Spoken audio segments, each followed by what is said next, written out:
ಚಿತ್ತಾಪುರದಲ್ಲಿ RSS parade ಜಿಲ್ಲಾಡಳಿತದಿಂದ ಶಾಂತಿ ಸಭೆಗೆ plan ಆಗ್ತಾ ಇದೆ. ಇದರ ನಡುವೆ ಗ್ರಾಮೀಣಾಭಿವೃದ್ಧಿ ಸಚಿವರಾದಂತಹ ಪ್ರಿಯಾಂಕ್ ಖರ್ಗೆ ಅವರು ಮತ್ತೊಮ್ಮೆ ಮಾತನಾಡಿದ್ದಾರೆ. ಚಿತ್ತಾಪುರದ ಪಥಸಂಚಲನದ ವಿಚಾರಕ್ಕೆ ಸಂಬಂಧಪಟ್ಟಂತೆ ಹೇಳಿಕೆ ಕೊಟ್ಟಿದ್ದಾರೆ. ನಾವು ಯಾರ ಮೇಲೂ ಕೂಡ ಪ್ರಭಾವವನ್ನು ಬೀರ್ತಾ ಇಲ್ಲ. 11 ಸಂಘಟನೆಗಳು ಕಾರ್ಯಕ್ರಮ ಮಾಡೋದಾಗಿ ಹೇಳಿದ್ದಾರೆ. ಶಾಂತಿ ಸಭೆಯನ್ನ ಜಿಲ್ಲೆಯ ಅಧಿಕಾರಿಗಳು ಮಾಡ್ತಾರೆ.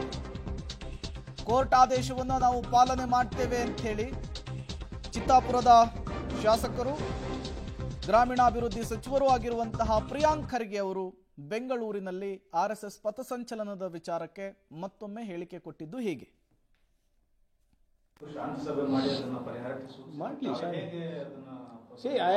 ನೋಡಿ ಇವರೇ, ನಾವು ಯಾರನ್ನು ಇನ್ಫ್ಲೂಯೆನ್ಸ್ ಮಾಡ್ತಾ ಇಲ್ಲ ಅಥವಾ ಇನ್ಫ್ಲೂಯೆನ್ಸ್ ಮಾಡೋಕ್ಕೂ ಹೋಗೋದಿಲ್ಲ. ನಾನು ನಿಮ್ಮ ಮುಂದೆ ಏನು ಮಾತಾಡ್ತೀನಿ ಪಬ್ಲಿಕ್ನಲ್ಲೂ ಅದೇ ಮಾತಾಡೋದು. ನಾನು ಏನು ಖಾಸಗಿಯಾಗಿ ಒಂದು ಮತ್ತು ಸಾರ್ವಜನಿಕರಲ್ಲಿ ಒಂದು ನಮ್ಮದು ಮಾತು ಹಿಂದೆ ಇಲ್ಲ ಮುಂದೆ ಇಲ್ಲ.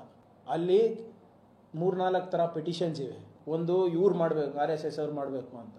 ಇನ್ನೊಬ್ಬರು ಕಾನೂನು ಬಾಹಿರವಾಗಿದೆ, ಈ ಕೋರ್ಟ್ ಗೌರ್ಮೆಂಟ್ ಆದೇಶ ನೀಡಿದೆ, ಅದು ನೀವು ಮಾಡಲಿಕ್ಕಾಗಲ್ಲ ಅಂತ ಕೆಲವರು.